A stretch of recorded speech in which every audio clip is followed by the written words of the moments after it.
ꯂꯧꯁꯤꯟꯖꯔꯤꯕ ꯃꯄꯨ ꯕꯤ ꯔꯕꯤꯟꯗ꯭ꯔ ꯁꯔꯃ हरे कृष्णा मतलब वही सी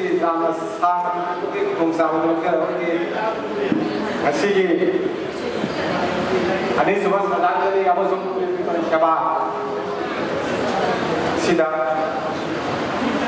ओजासिंग कया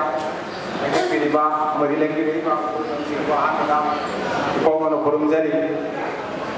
गुरु शिष्य परंपरा मथंग मथंग नायन चथरइबा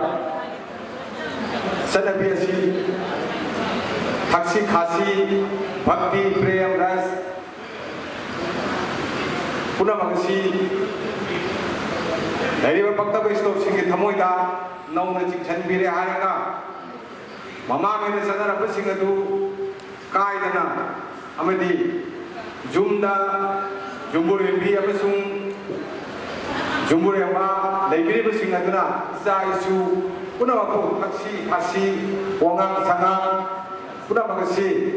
गुरु शिष्य परंपरा की मखा पोना लाखपकतनी हारिबा गुरु शिष्य परंपरा सिबु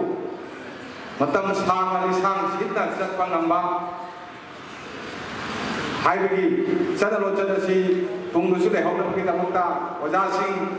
असि सगारबा ओजासिंग कयाना वफंगो कया पीग्रे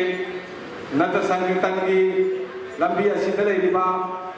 भक्ति प्रेम रस चिंग कया शिशु सी गुरु शिष्य परंपरा की चल पथापनी नारायण मतम से लेतबरी ना केतन टेंशन जरे हारगा असी के आदि सुबह श्रद्धांजलि असिदा